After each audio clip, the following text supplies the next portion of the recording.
In October 1819, in the prosperous river town of Millhaven, Pennsylvania, construction workers breaking ground for a new textile mill made a discovery that would haunt the region for generations.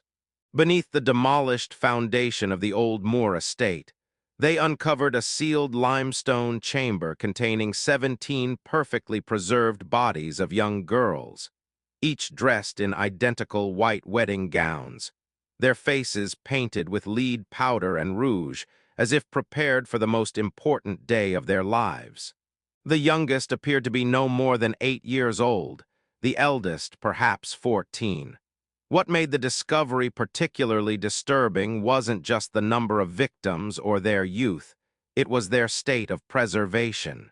Despite what coroner Dr. Josiah Hartwell would later estimate to be deaths spanning 43 years, from 1776 to 1819, each body showed minimal decomposition. Their skin, though waxy and translucent, remained intact. Their hair, braided with dried baby's breath and silk ribbons, still held its color.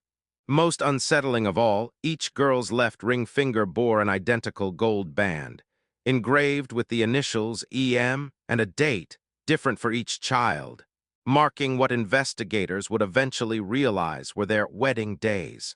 The records of this discovery, along with the subsequent investigation led by Sheriff Thomas Blackwood and Judge Harrison Clark, were sealed by the Commonwealth of Pennsylvania for 100 years, deemed too inflammatory to public morals and destructive to civil order.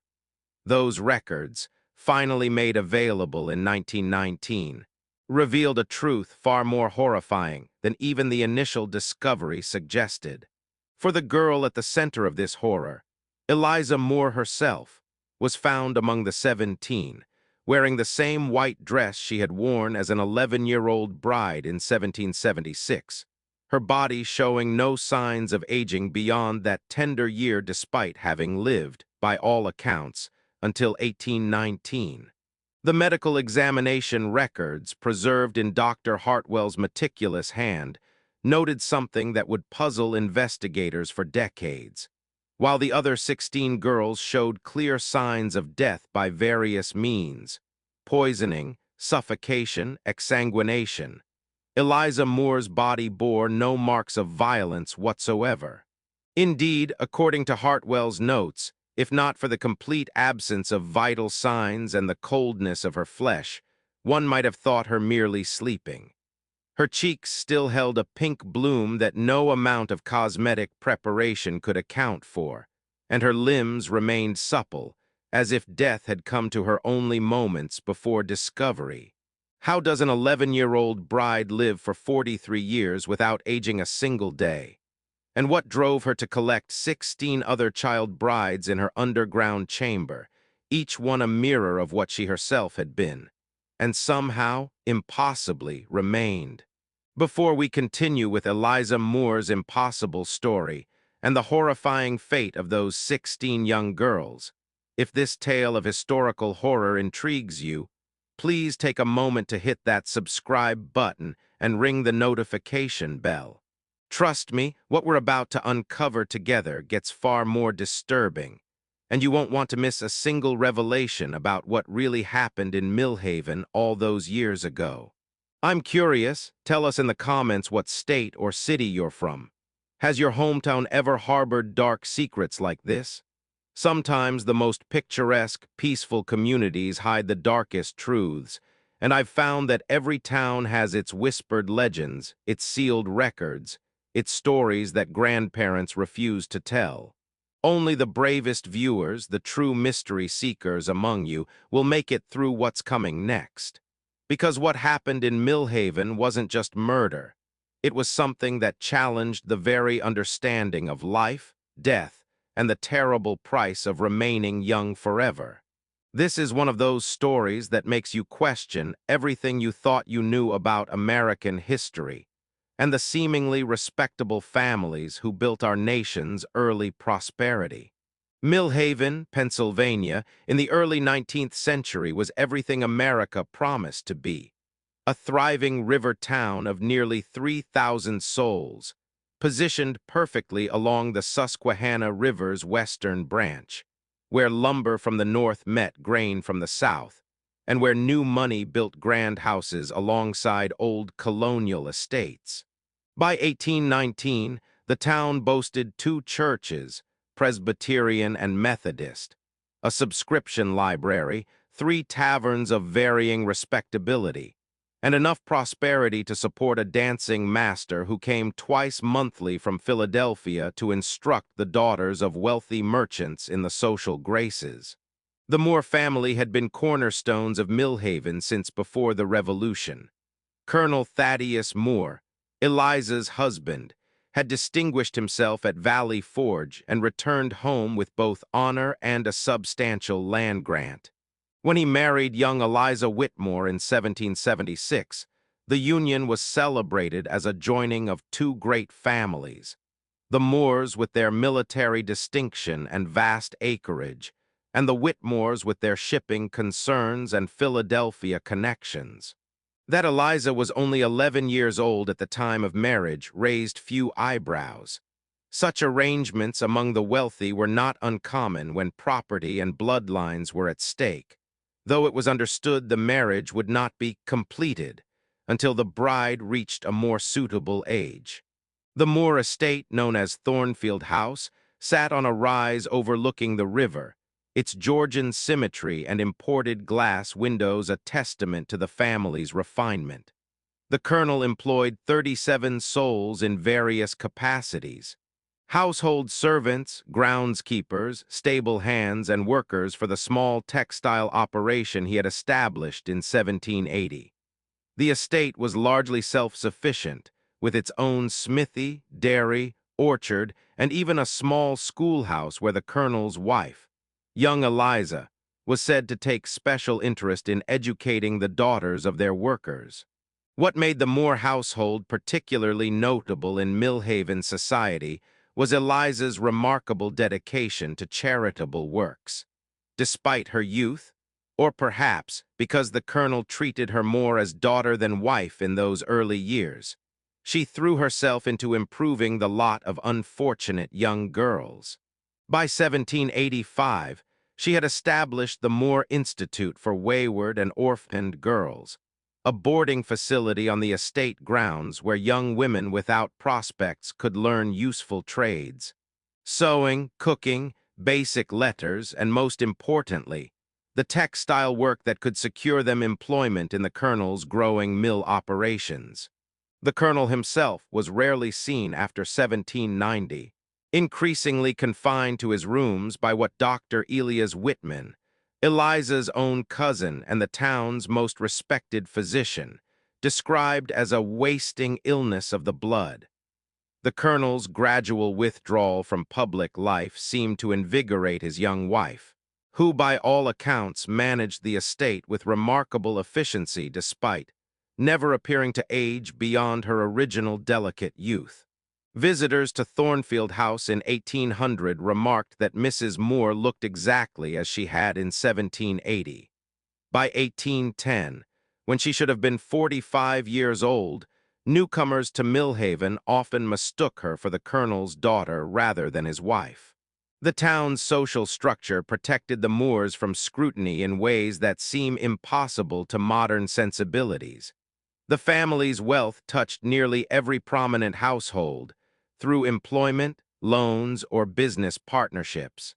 Judge Cornelius Ashford held the mortgage on his own estate through Moore family banks. Sheriff John Brennan's brother managed the Moore textile mill. Even Reverend Jonathan Hawks of the Presbyterian Church relied on Eliza Moore's generous tithes to maintain the church building and support his missionary work among the native populations further west. This web of financial dependency created a culture of selective blindness. When servants left the Moore estate suddenly, it was assumed they had found better positions in Philadelphia or Baltimore. When girls from the Institute occasionally disappeared, Eliza herself would sorrowfully report that they had run off with unsuitable men or returned to their shameful ways. The community trusted her completely, After all, who would suspect a woman who looked barely out of childhood herself, who spoke so sweetly of God's providence, who opened her home to the unfortunate? The isolation of the estate itself provided perfect cover. Thornfield House sat on nearly 300 acres, with the Institute buildings located in a remote corner near the old limestone quarry that had been abandoned since the colonel's father's time. The nearest neighbor was a half-mile away, and the thick woods that surrounded the property were known to harbor wolves and the occasional bear, discouraging casual exploration. The very respectability of the Moore name meant that no one questioned the high walls around the Institute grounds. Clearly, vulnerable young women needed protection from the rough elements of society. By 1815, even as the colonel had long since ceased to appear in public, though Eliza assured concerned visitors he still lived, confined to his chambers, Eliza Moore had become Millhaven's most celebrated citizen. She had donated the land for the new Methodist church, funded the expansion of the subscription library, and her institute had reformed over 200 girls, sending them on to respectable positions throughout the Commonwealth. At the annual Harvest Ball of 1818, the mayor himself toasted her as Millhaven's guardian angel, as lovely and pure today as when she first graced our town with her presence. No one seemed to notice, or perhaps no one dared to mention, that despite 43 years having passed since her wedding day, Eliza Moore still looked exactly 11 years old. Eliza Moore had crafted a persona so convincing that even those who noticed something amiss found ways to explain it away. She presented herself as a woman of delicate constitution, afflicted since childhood with a rare condition that Dr. Elias Whitman had diagnosed as constitutional diminution, a medical fiction he had created specifically to explain her unchanging appearance. According to the good doctor's widely circulated medical papers, this condition, while leaving the sufferer with a perpetually youthful appearance, also rendered them fragile, susceptible to fatigue, and requiring frequent periods of isolation for recovery. This diagnosis served multiple purposes. It explained why Eliza often disappeared from society for weeks at a time, retreating to her private chambers at Thornfield House. It justified why she could never bear children, a tragedy that earned her deep sympathy from Millhaven's matrons. Most importantly, it provided a scientific veneer to what might otherwise have aroused superstitious dread.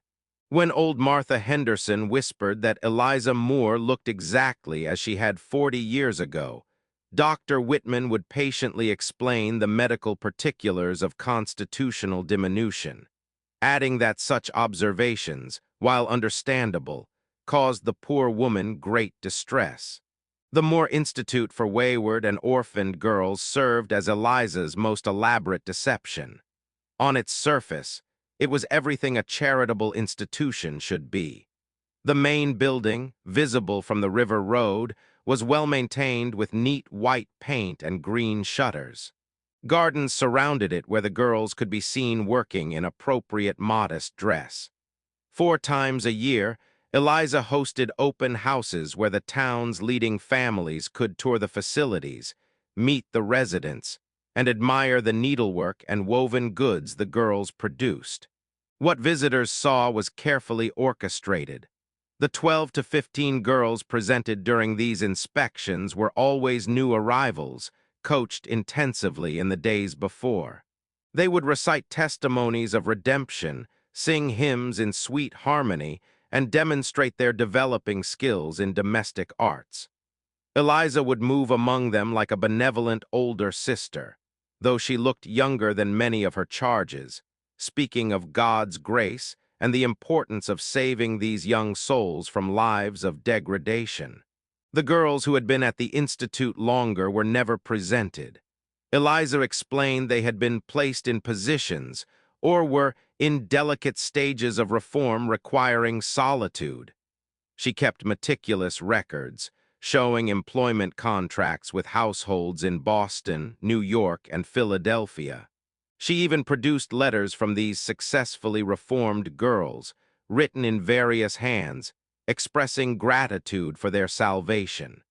Sheriff Brennan's own wife boasted that her cousin in Baltimore had hired 2 girls from the Moore Institute and found them exemplary servants. The warning signs were there for those willing to see them. Samuel Hartley, who delivered supplies to the Institute weekly, once mentioned to his wife that he seemed to deliver enough food for 40 girls, though only a dozen were ever visible. When his wife repeated this observation at a church social, Eliza herself addressed it with a gentle laugh, explaining that growing girls required substantial nutrition, and that much of the food was preserved for the winter months when prices rose. She then placed an even larger order with Hartley's competitor, and Samuel never raised the issue again. Young Timothy Ashford, the judge's son, had been courting Mary Sullivan, one of the Institute's teachers. One evening in 1817, Mary had appeared at the Ashford home in great distress, speaking wildly about ceremonies and the colonel's requirements. But when Dr. Whitman was summoned to calm her with laudanum, her stories were dismissed as feminine hysteria brought on by overwork. Mary was quietly sent to relatives in Ohio for her health, and Timothy was encouraged to court the mayor's daughter instead. The most damning evidence of willful blindness came from Thomas Garrett, a traveling merchant who supplied fabric to the Institute. In his ledgers, discovered after the horror was revealed, he had noted delivering 17 identical bolts of white silk in 1818 alone, enough for 17 wedding dresses. When asked about it later, he admitted he had found it odd, but assumed the girls were learning dressmaking by creating wedding trousseaux for wealthy clients. The fact that he was paid triple the usual rate for his discretion didn't hurt.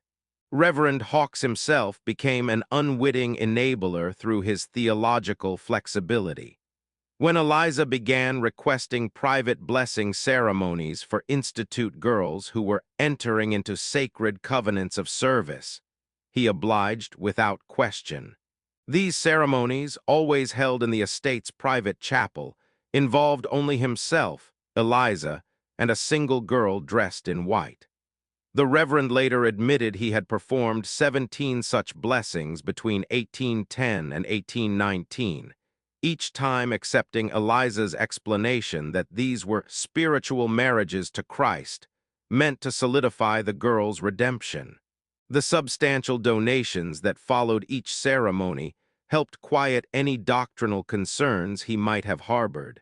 Perhaps most troubling was the role of Jacob Morrison, Millhaven's undertaker, who would later testify that Eliza had purchased 17 coffins over the years, each sized for a young woman, each explained as being for Institute girls who had succumbed to their previous lives of sin and degradation. He had never been asked to prepare the bodies. Eliza insisted on handling such matters privately, saying the girls deserved dignity in death that they had been denied in life. Morrison had even admired her Christian charity in providing proper burials at her own expense. The deception ran so deep that when Margaret Flynn, a seamstress who worked occasionally at the Institute, mentioned to her husband that she had never seen any of the older girls Eliza claimed to have placed in good positions, he chastised her for gossip. When she persisted, pointing out that in 5 years of visiting, she had never encountered a single girl who had been there longer than 6 months, he forbade her from speaking of it again. The Moore family's custom was too valuable to their shop to risk with baseless speculation. By 1819, Eliza Moore's reputation stood unassailable. She was Millhaven's perpetual child saint, a woman whose tragic condition had frozen her in eternal youth but whose spirit soared with Christian charity. Those who might have questioned the strange comings and goings at Thornfield House, the girls who disappeared, the midnight activities at the abandoned quarry, or even Eliza's impossible agelessness. All found reasons to look away, to explain, to rationalize. After all, how could someone who looked so young, so innocent, so pure be capable of anything truly evil? The unraveling began with Anna Westbrook. On the evening of September 3rd, 1819, Anna, aged 13 and a recent arrival at the Moore Institute, escaped through a loose board in the garden shed where she had been locked for contemplation and prayer. Half mad with terror, barefoot, and wearing only a thin nightdress despite the cool autumn air, she ran the 3 miles to town and burst into McKenna's tavern during the busiest hour of the evening. Before a room full of witnesses including Judge Ashford, Sheriff Brennan, and Dr. Josiah Hartwell, the young physician who had recently taken over much of Dr. Whitman's practice, Anna screamed that Mrs. Moore was preparing her for the colonel, and that the other brides were sleeping in the dark place under the old quarry. The girl's appearance alone was shocking. Her left ring finger was swollen and bruised where someone had forced a ring onto it. A ring she had apparently gnawed off in her desperation, leaving the digit bloody and misshapen. Her arms bore strange marks that Dr. Hartwell would later identify as consistent with restraints. And most disturbing of all, her hair had been elaborately braided with baby's breath and white ribbons in a style decades out of fashion.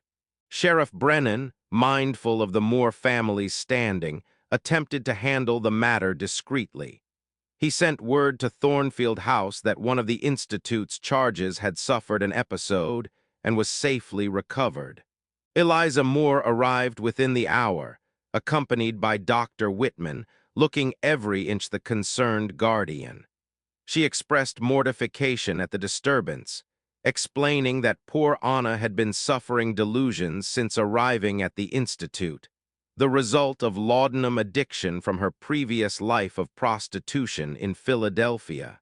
Dr. Whitman confirmed this diagnosis, producing papers that seemed to document Anna's history of hysteria and false accusations. But Dr. Hartwell, new to Millhaven and not yet woven into its web of obligations, insisted on examining the girl himself. What he found troubled him deeply. Anna showed no signs of laudanum use. Her pupils were normal, her reflexes intact. Moreover, when he gently questioned her away from Eliza's presence, she provided details that were disturbingly specific. She spoke of a chamber beneath the limestone quarry, accessed through the old mine shaft. She described ceremonies held by candlelight where girls were dressed as brides and presented to the colonel, though she had never seen this figure clearly. Most unsettling, she claimed to have seen the preserved bodies of other girls, sleeping in their wedding dresses, waiting for something. Despite Dr. Hartwell's protests, Anna was returned to the Institute that night. Sheriff Brennan, with 40 years of Moore family support behind his position, assured the young doctor that the matter would be investigated properly. Eliza Moore, with tears in her childlike eyes, thanked everyone for their patience with these poor, damaged souls she was trying so desperately to save. Anna Westbrook was never seen again. When Dr. Hartwell inquired 3 days later, he was told she had been sent to a specialized sanatorium in Boston for treatment of her delusions. The second incident occurred just 2 weeks later, and it was far harder to dismiss.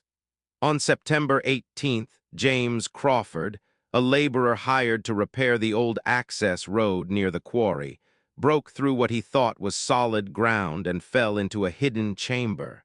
His brother, working nearby, heard his screams and managed to pull him up with a rope. James was incoherent with terror, babbling about girls in glass boxes and the smell of flowers and death. His lantern had fallen into the chamber and gone out, but in those few moments of light, he swore he had seen rows of bodies in white dresses. This time, Sheriff Brennan couldn't contain the story. By evening, half of Millhaven knew about Crawford's discovery. A search party was organized for the next morning, But when they arrived at the quarry, they found the hole Crawford had fallen through had been filled with fresh concrete, work that must have been done overnight. Eliza Moore, when questioned, explained that she had ordered the dangerous hole sealed immediately to prevent further accidents. The Crawford brothers, she noted with concern, had been drinking while working, and everyone knew James Crawford had a weakness for whiskey.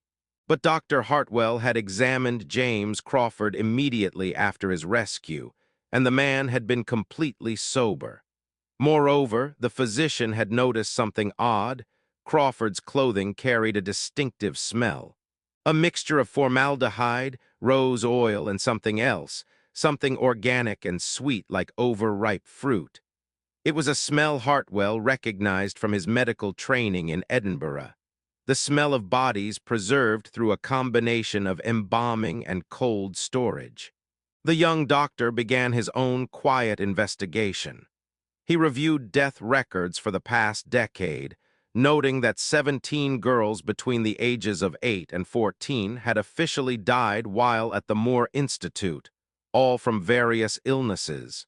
Consumption, scarlet fever, cholera, yet none of these deaths had occurred during actual outbreaks of these diseases. Moreover, Dr. Whitman had signed every death certificate, and in each case the body had been privately interred on the Moore estate. Dr. Hartwell also discovered something curious in the township records. The Colonel, Thaddeus Moore, had not been seen publicly since 1791, yet legal documents bearing his signature had been filed as recently as 1818. When Hartwell compared these signatures to earlier ones, he found them identical. Not merely similar, but exactly identical, as if traced or stamped rather than written. The third and final incident came on October 2nd, 1819, and it provided the pattern Hartwell had been searching for. Margaret O'Brien, the Irish washerwoman who serviced the Institute, arrived at Dr. Hartwell's office in hysterics. She had been collecting linens from the Institute that morning when she had heard singing coming from beneath the ground, multiple young voices singing a hymn. Following the sound, she had discovered a ventilation grate hidden beneath ivy near the old quarry.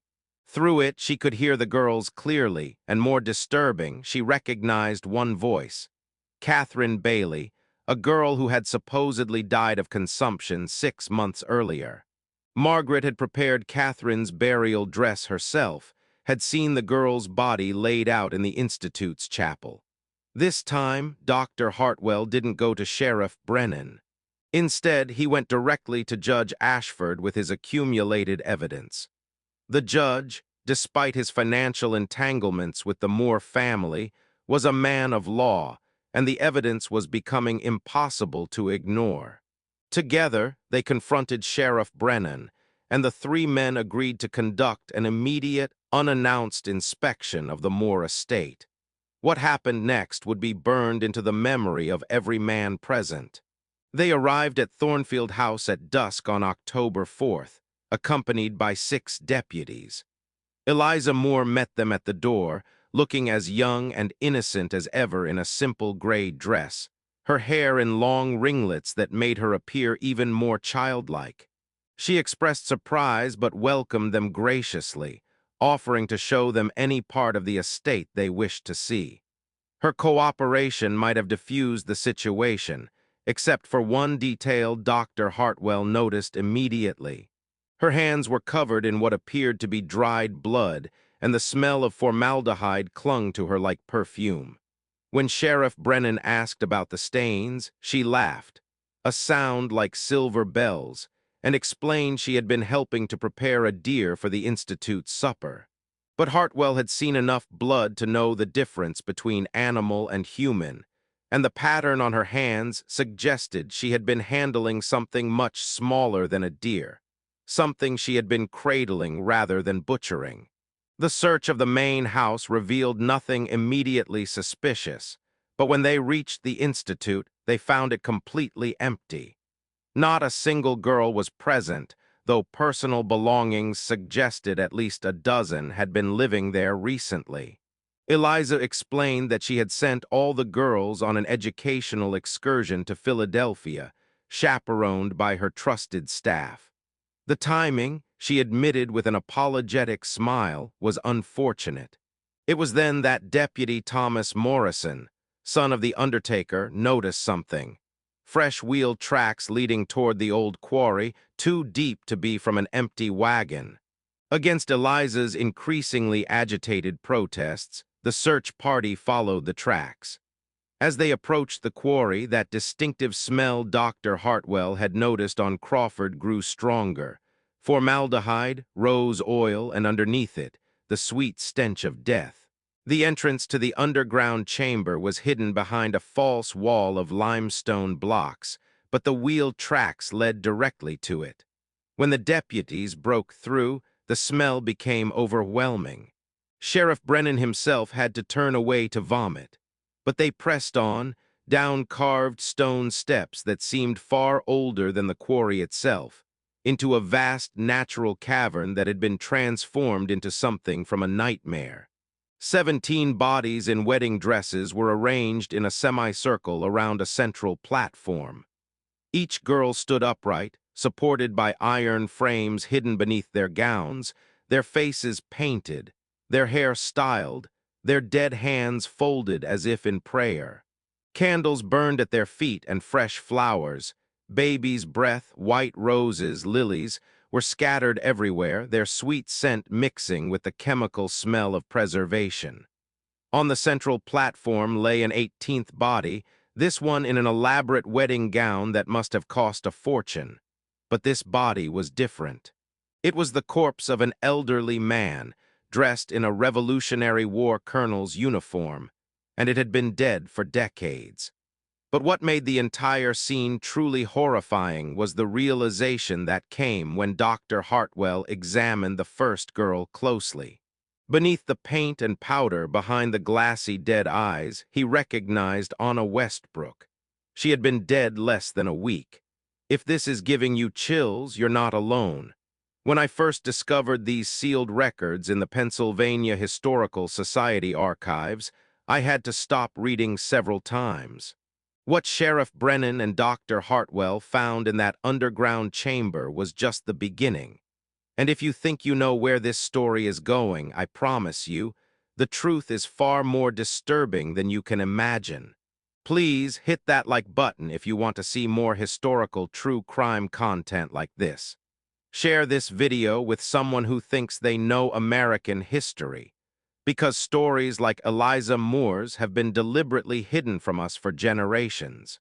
Let's discover together what happens next, because what Dr. Hartwell was about to uncover about Eliza Moore herself, about what she really was, challenged everything the investigators thought they knew about life and death. The medical examination records I'm about to share with you have never been published before. They were considered too disturbing, too impossible, too dangerous to the social order of the time. Are you ready to learn what Eliza Moore had been doing for 43 years? Are you prepared to understand why she never aged? The answer is more horrifying than any ghost story, because this really happened. When Sheriff Brennan's men brought Eliza Moore back to the underground chamber to confront her with their discovery, she did something no one expected. She smiled. Not with guilt or madness, but with what Dr. Hartwell would later describe as the serene satisfaction of a child showing off a collection of dolls. She walked among the 17 dead girls with perfect composure, adjusting a ribbon here, smoothing a dress there, speaking to each corpse by name as if they could hear her. "They're beautiful, aren't they?" she said to the horrified men, her voice maintaining that crystalline innocence that had charmed Millhaven for decades. "My sisters, my daughters, my eternal companions. We wait together for the colonel to wake." The physical evidence found in the chamber defied comprehension. Dr. Hartwell's medical examination, conducted over 3 days with 2 assistants, revealed that each girl had been preserved through a process that seemed impossible for the era. The bodies had been drained of blood, and injected with a mixture of formaldehyde, mercury salts, and something else. A substance Hartwell couldn't identify, but which had a crystalline structure when examined under a microscope. This substance had somehow prevented the normal rigidity of death, leaving the bodies flexible, their skin maintaining an uncanny elasticity. More disturbing were the marks found on each corpse. Every girl bore an identical incision on the inside of her left wrist, a precise cut that had been made while they were alive, based on the healing patterns. These cuts connected to small silver tubes that ran under the skin to the jugular vein. The apparatus, still in place on several bodies, suggested a slow, methodical draining process that would have taken hours, possibly days. The girls had been kept alive during this process through the regular administration of a tonic that Hartwell found in bottles throughout the chamber, a mixture of laudanum, belladonna, and that same unidentified crystalline substance. The most recent victim, Anna Westbrook, showed the process in its earliest stages. She had been dead only 6 days and her preservation was incomplete. In her case, Hartwell could see clearly how the procedure worked. She had been sedated but conscious, her blood slowly replaced with the preserving solution while she was dressed and positioned as a bride. The expression frozen on her face wasn't peaceful, it was aware. The discovery of Eliza's journals, hidden in a concealed room adjacent to the main chamber, revealed the full scope of her systematic approach. Written in a childish hand that never matured over 43 years of entries, they detailed not just her methods but her reasoning. The first entry, dated July 1776, the day after her wedding to Colonel Moore, was chilling in its innocence.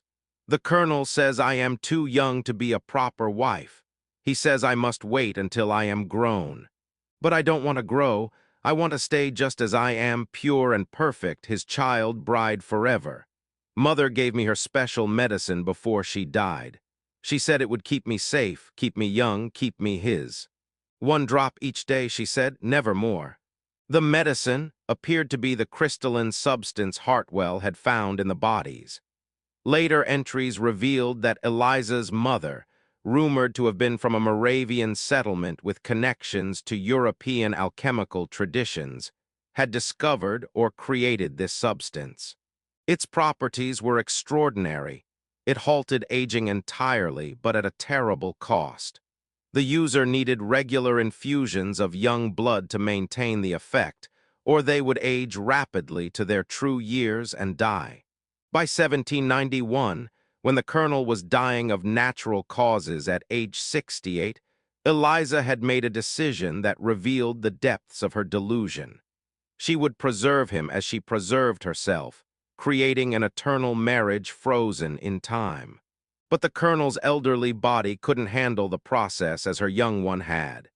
He died during the transformation, leaving Eliza with his preserved corpse, which she continued to treat as if he were alive, speaking to him, dining with him, even sleeping beside him for 28 years. The journals revealed her systematic selection of victims. Each girl was chosen for specific qualities that reminded Eliza of herself at 11, innocent features, small stature, a certain vulnerability. She would bring them to the institute, study them for months, and prepare them psychologically through a process she called purification. This involved isolation, controlled diet, regular doses of her tonic to prepare their blood, and intense religious instruction that convinced them they were being prepared for a sacred union. The testimonies of 2 survivors found locked in chambers adjacent to the main cavern provided horrifying details of the final ceremonies. Catherine Bailey, the girl Margaret O'Brien had heard singing, was still alive but barely conscious after 6 months of preparation. She whispered to Dr. Hartwell about the wedding days, elaborate ceremonies where Eliza would dress a chosen girl as a bride, lead her to the chamber where the preserved corpses stood witness, and present her to the dead colonel as his new bride. The girl would then undergo the blood replacement process while Eliza sang hymns and read from the Bible, particularly the passages about eternal life. The second survivor, Mary Patterson, aged 12, was found in what Eliza called the preparation chamber. She had been there for 3 weeks, fed only Eliza's special tonic and small amounts of honeyed bread. Her body showed the early effects of the crystalline substance. Her skin had taken on an unusual translucency, her aging seemed to have stopped, and most disturbing of all, she begged not to be removed from the chamber. The substance was addictive. Victims came to crave it even as it prepared them for their own preservation. The network of tunnels beneath the quarry revealed even more horrors. Hartwell's team found 3 additional chambers. The first contained the failed experiments, 11 bodies of girls from the estate's early years, before Eliza had perfected her preservation technique. These bodies showed signs of rapid decay alternating with crystallization, creating grotesque partial preservations that suggested the victims had been alive far too long during the failed process. The second chamber was Eliza's laboratory, equipped with medical instruments that shouldn't have existed in rural Pennsylvania. Precision surgical tools, glass syringes, and distillation equipment that suggested connections to European medical colleges. Here they found her detailed notes on blood types decades before such knowledge was common, preservation temperatures, and the exact ratios of substances needed for different body weights. The third chamber was the most disturbing. The nursery. Here, Eliza had created a replica of a child's bedroom complete with dolls, toys, and tiny furniture. The walls were covered with daguerreotypes and paintings, all of Eliza at age 11, painted year after year, showing no change. In the center of the room was a child-sized bed where investigators found the most damning evidence. The mummified remains of an infant, wrapped in christening clothes with a note in Eliza's hand. Our daughter who could not stay young with us. Born October 1780, preserved in eternal infancy rather than suffer the curse of growth. The financial records found in the laboratory revealed the systematic nature of Eliza's operation. She had been selling the blood she collected before the preservation process to medical colleges in Philadelphia and Baltimore, listed as animal specimens for anatomical study.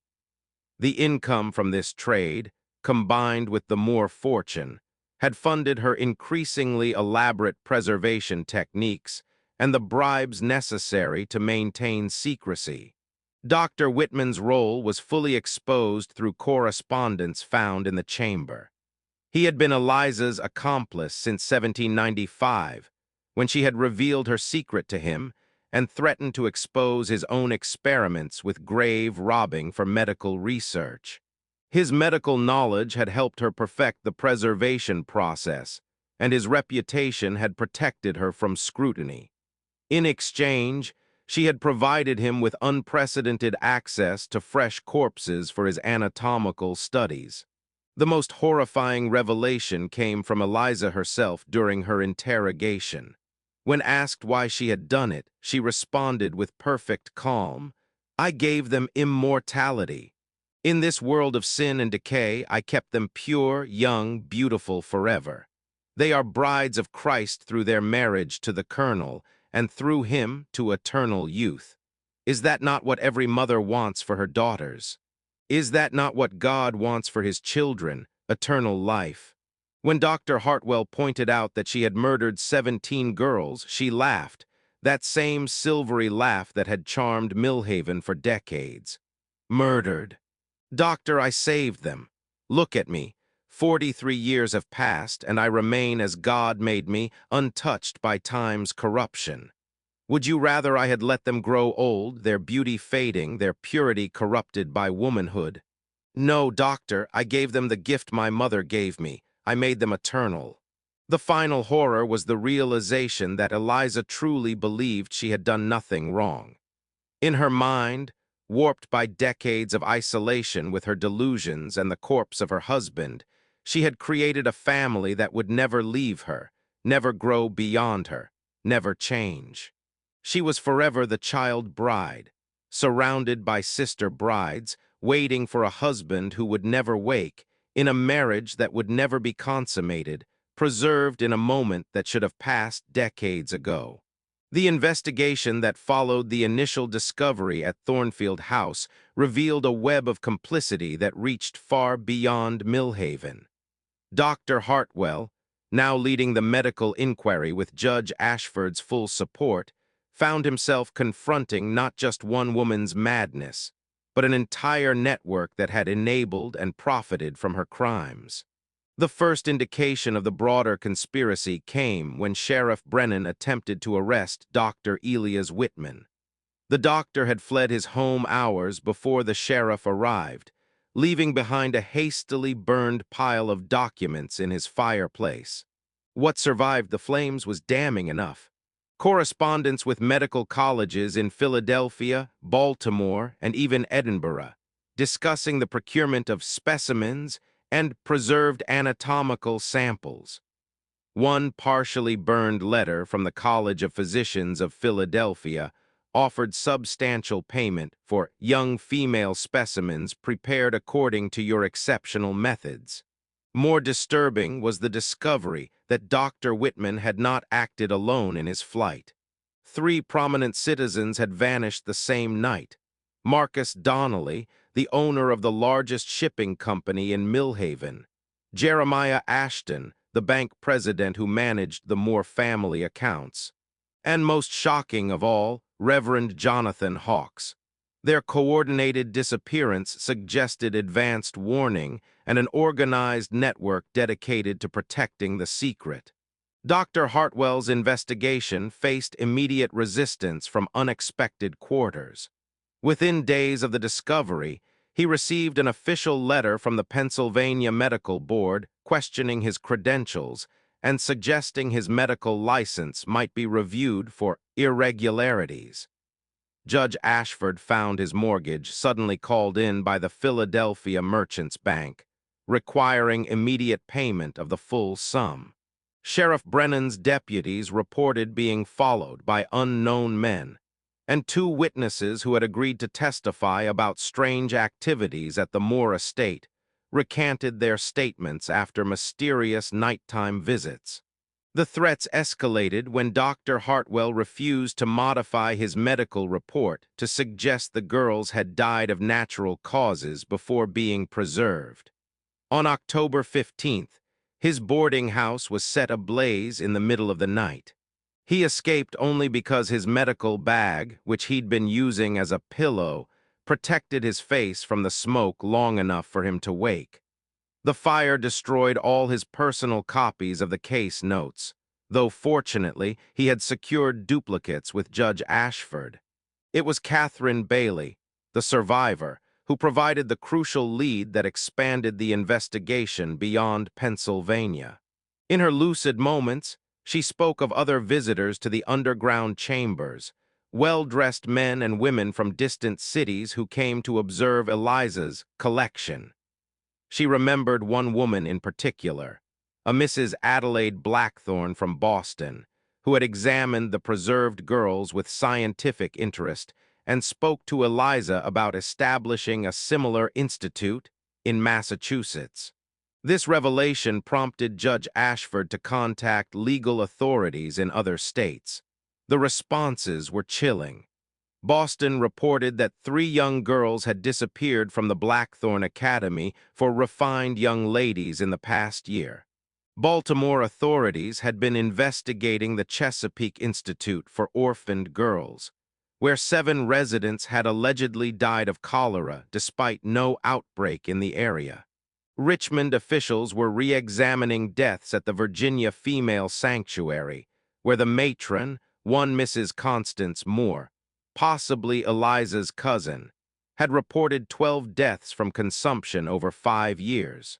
The investigation uncovered a series of letters in a hidden compartment in Eliza's study that revealed the existence of what she called the Society of Eternal Youth.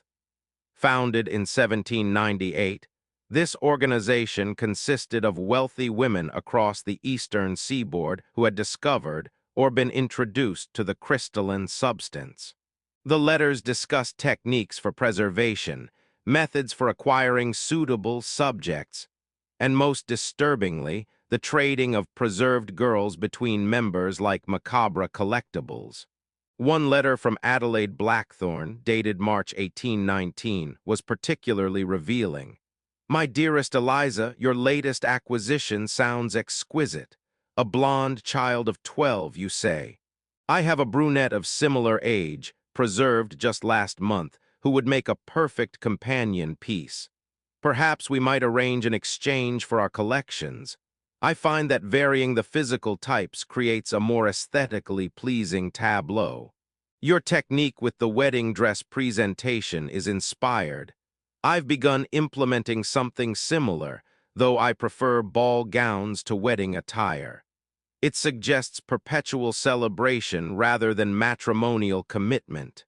The financial investigation led by a federal examiner brought in from Washington revealed the economic structure supporting these horrors. The Society of Eternal Youth operated through a complex network of shell companies and trusts.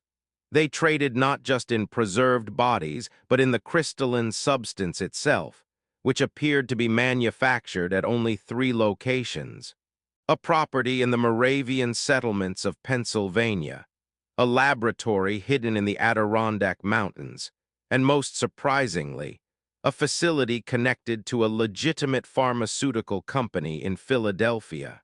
The pharmaceutical connection proved the most explosive. Hartwell's investigation revealed that Morrison and Associates Pharmaceutical Company had been experimenting with the crystalline substance as a potential medicine for extending life. Their chief chemist, Dr. Friedrich Zimmermann, had isolated the compound from a fungus found in certain limestone caves, the same type of caves that existed beneath the Moore estate. While the company's public research focused on legitimate medical applications, a shadow operation had been supplying the substance to the Society of Eternal Youth for enormous profit. The resistance to the investigation intensified when these connections came to light. Judge Ashford received death threats delivered to his home. Dr. Hartwell was attacked by 3 men while leaving a tavern, saved only by the intervention of Deputy Morrison and several locals.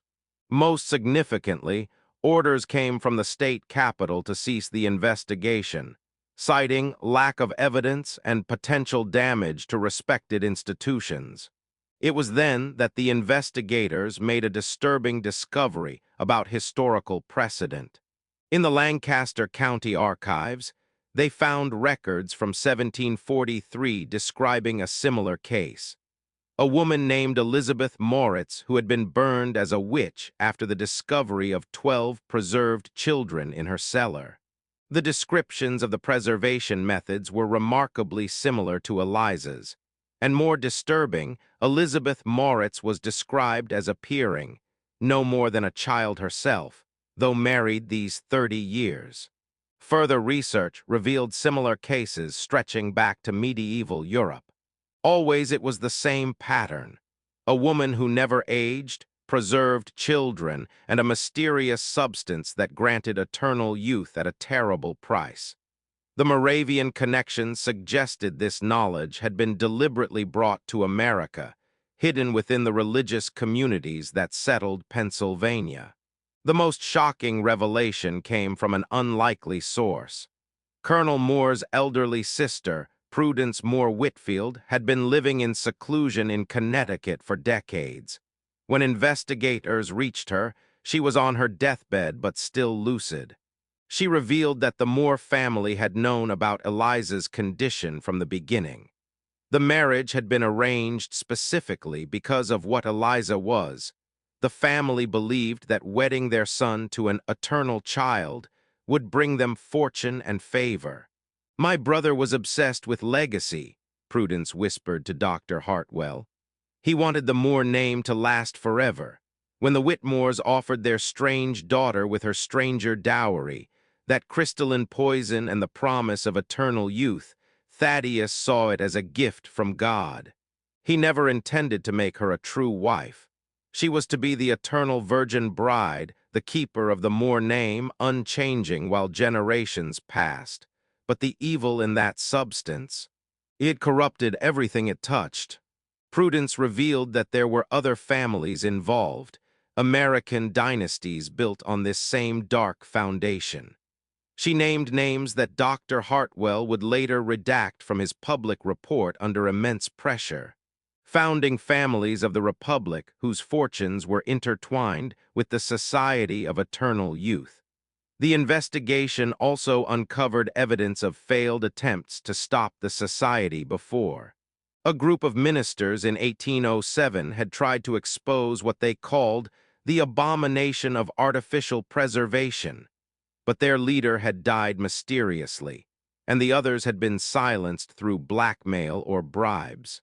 A federal investigator in 1813 had gotten close to the truth, but had been reassigned to the Western Territories after his daughter disappeared.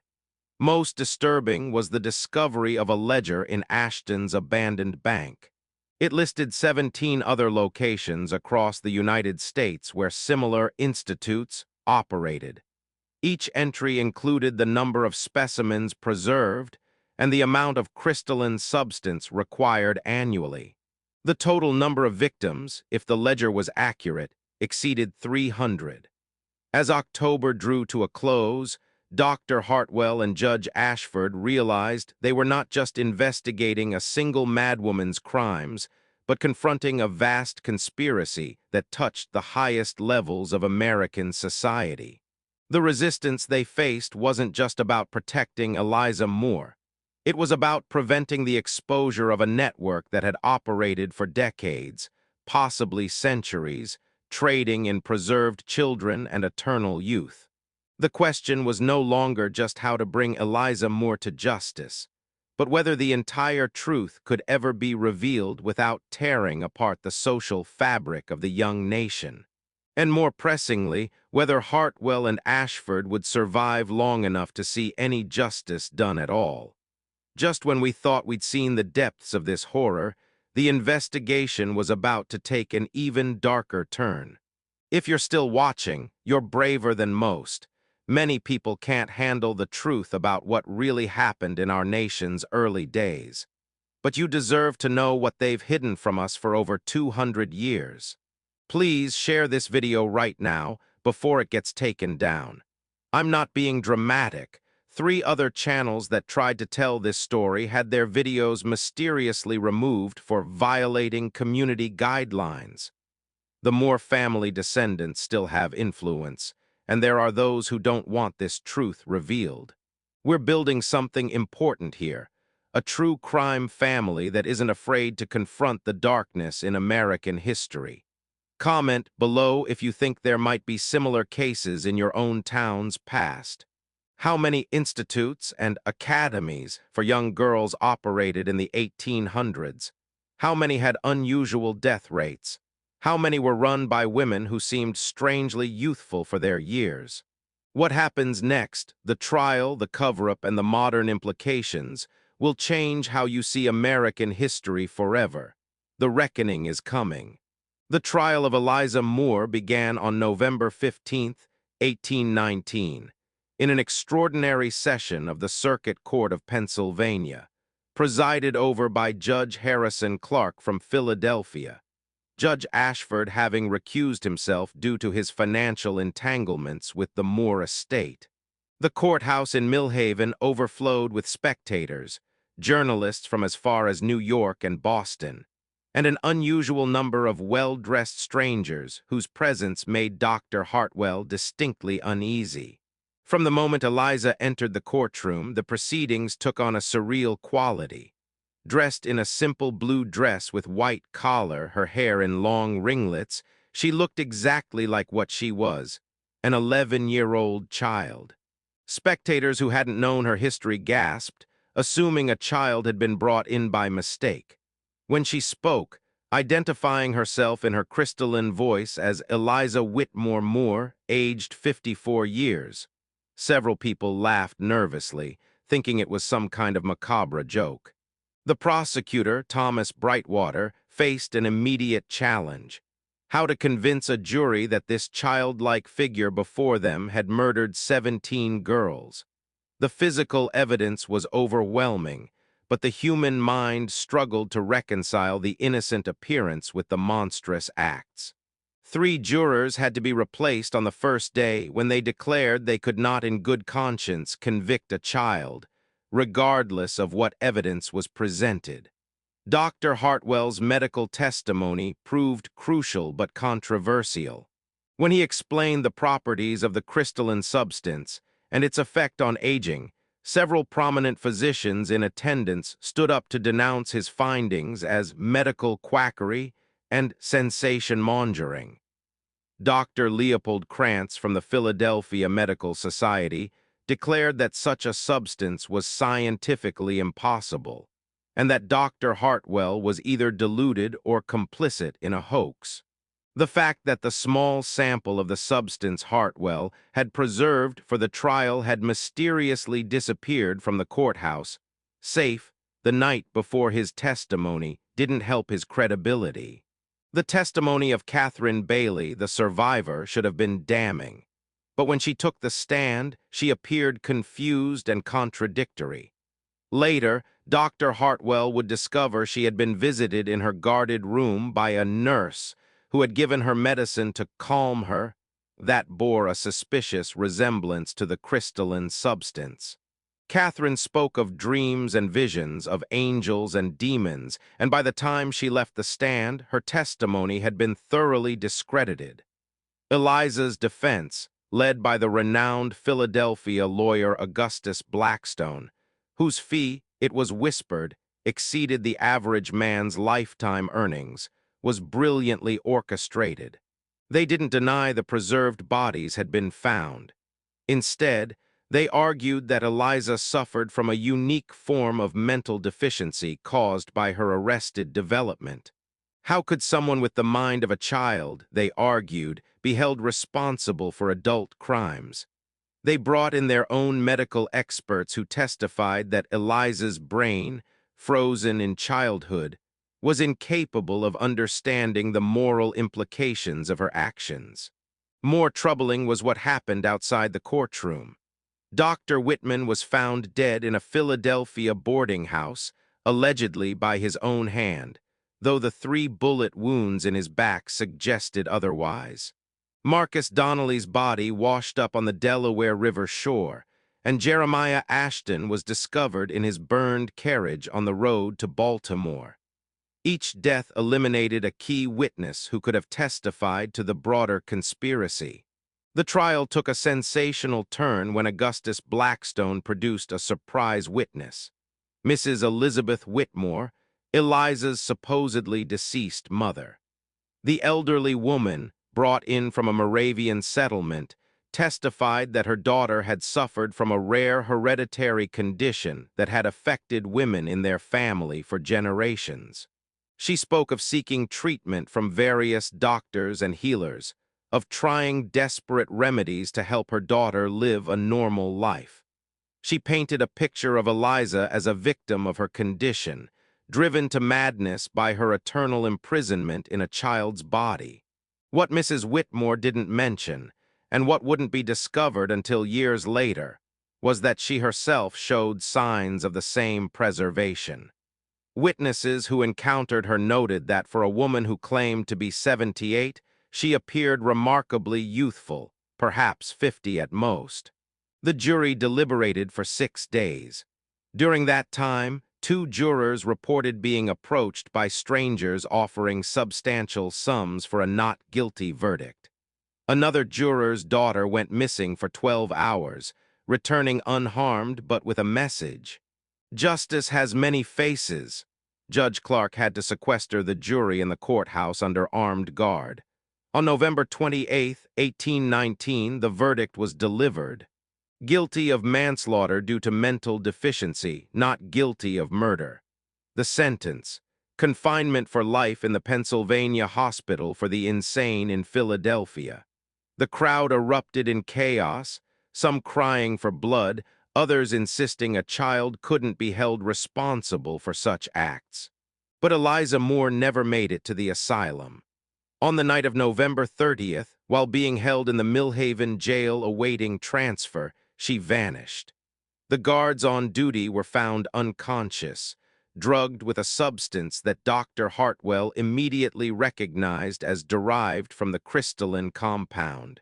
The cell door was unlocked from the outside with a key that should have been in Sheriff Brennan's possession alone. A child-sized set of footprints in the snow led to carriage tracks, which disappeared at the main road. The investigation into her escape was perfunctory at best. Sheriff Brennan resigned in disgrace, though he was never charged. The federal investigator sent from Washington concluded that she had likely fled to Canada or Mexico, and that further pursuit would be futile. The case was officially closed on December 15, 1819, but the repercussions continued. The Pennsylvania legislature passed the Institute Reform Act of 1820, requiring regular inspections of all charitable institutions housing children. Yet the inspectors appointed were often connected to the same families implicated in the Society of Eternal Youth. The Moore Institute itself was demolished, the underground chambers filled with concrete, the land sold to a mining company that immediately declared it unsuitable for extraction and left it abandoned. Of the other institutes identified in the investigation, only 3 were formally investigated. The Blackthorn Academy in Boston was found to have irregularities in its death records, but no criminal charges were filed. The Chesapeake Institute simply closed overnight, its records mysteriously destroyed in a fire. The Virginia Female Sanctuary continued operating until 1845, when it was finally shut down after a similar discovery of preserved bodies, though that case was officially attributed to a single deranged employee. The survivors faced their own battles. Catherine Bailey, free from the crystalline substance's influence, aged rapidly, her body trying to catch up to its chronological age. She died within 6 months of the trial, looking decades older than her 13 years. Mary Patterson was sent to live with relatives in Ohio, but she never recovered mentally from her experience. She spent her remaining years drawing pictures of girls in white dresses, standing in circles, waiting for something that never came. Dr. Hartwell's attempts to publish his complete medical findings were blocked at every turn. Medical journals refused his papers, publishers withdrew their offers, and his manuscript was stolen from his home twice.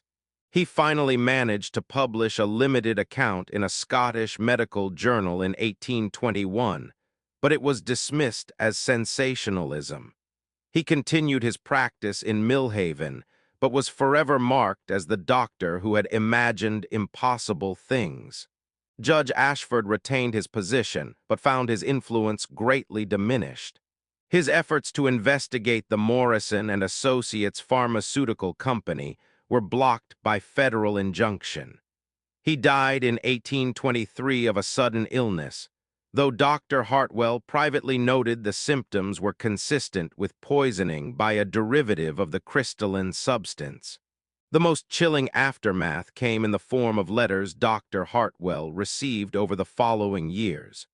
Written in different hands, but with eerily similar content, they described sightings of a young girl matching Eliza's description in various cities across America. New Orleans in 1821, Charleston in 1824, Savannah in 1827. Each letter mentioned that the girl was accompanied by well-dressed women and that she was seen near institutions for orphaned girls. The federal investigation that had been promised never materialized. The records of the trial were sealed by order of the Pennsylvania Supreme Court, not to be opened for 100 years. The official history of Millhaven, published in 1850, mentioned only that the Moore estate had been site of a tragic incident involving mental illness, and that the family had left the area. But perhaps the most disturbing outcome was discovered by Dr. Hartwell just before his death in 1841. In his final letter to a colleague, he wrote, "I have spent 20 years trying to forget what I saw in that chamber, but recent discoveries force me to confront a terrible truth. The substance we found, that crystalline compound, did not disappear as we were told. Last month, I treated a patient, a young woman from a wealthy Philadelphia family who showed all the signs of its use. The arrested aging, the translucent skin, the hunger for something she couldn't name. When I confronted her, she laughed and said, 'Doctor, did you really think something so precious would be destroyed? There are more of us now than ever before. We have simply learned to be more discreet.' She left my office before I could respond, but not before adding, 'Eliza sends her regards. She wants you to know that her collection has grown considerably. She's particularly proud of her newest acquisitions, twins from Baltimore, perfectly matched, preserved at the ideal age of 10. I am too old and too tired to pursue this further. I leave this record in hope that someone someday will have the courage to expose what I could not. The Society of Eternal Youth did not die with Eliza Moore's trial. It adapted, evolved, and thrives still in the shadows of our republic. God help the children they hunt, and God forgive us for failing to stop them. The case of Eliza Moore forces us to confront uncomfortable truths about American society in its formative years, and perhaps about human nature itself.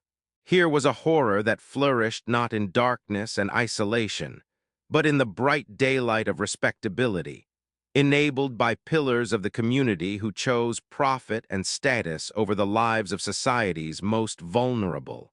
What does it reveal about us that 17 girls could disappear over 43 years without serious investigation?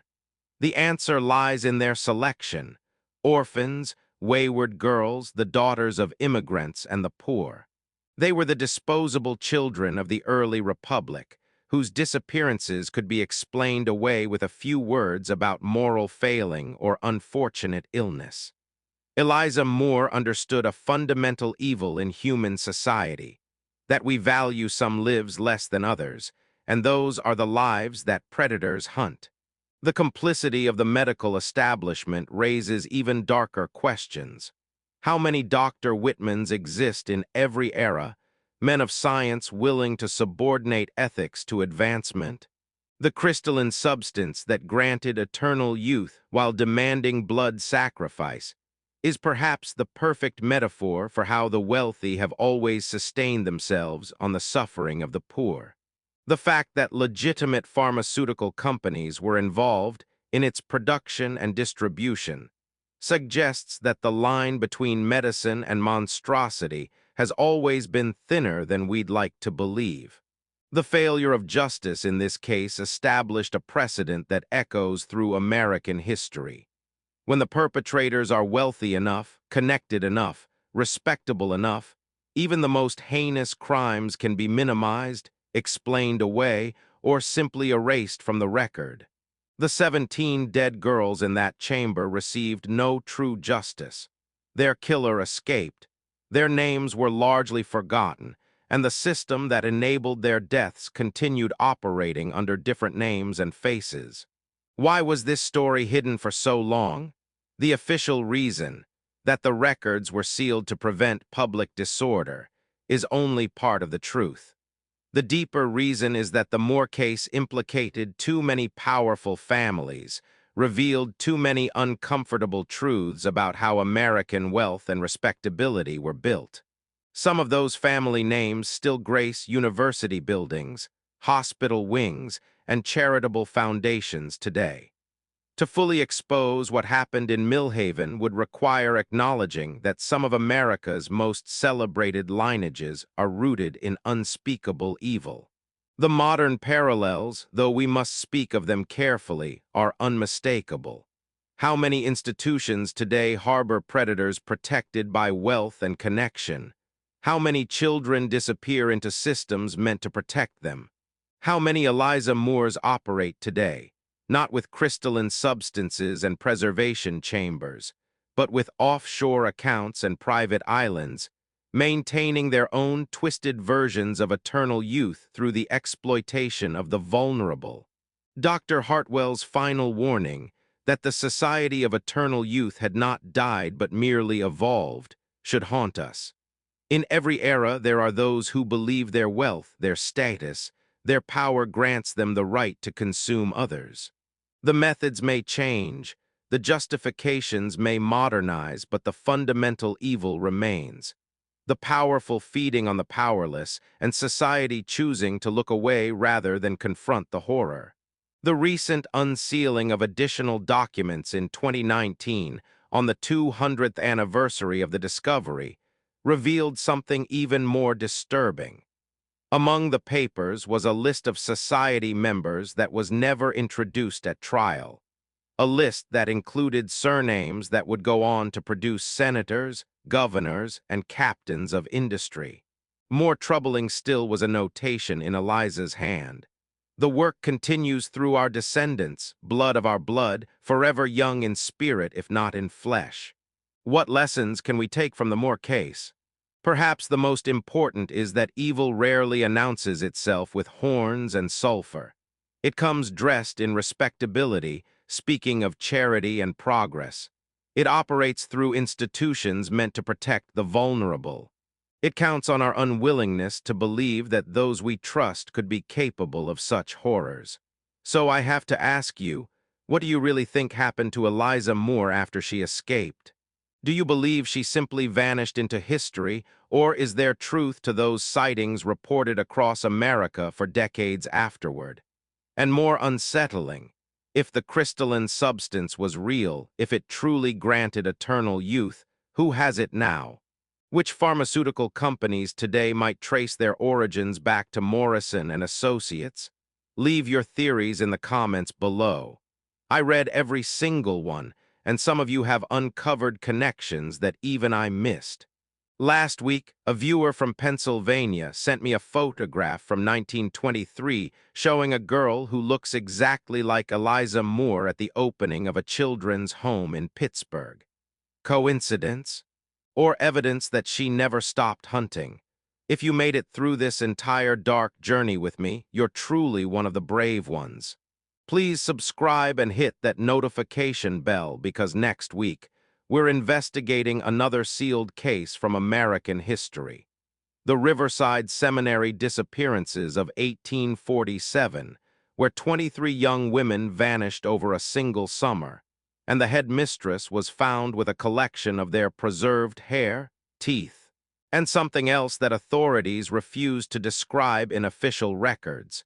Thank you for joining me in uncovering these hidden truths, these stories they didn't want us to know. Remember, the real monsters aren't in fairy tales.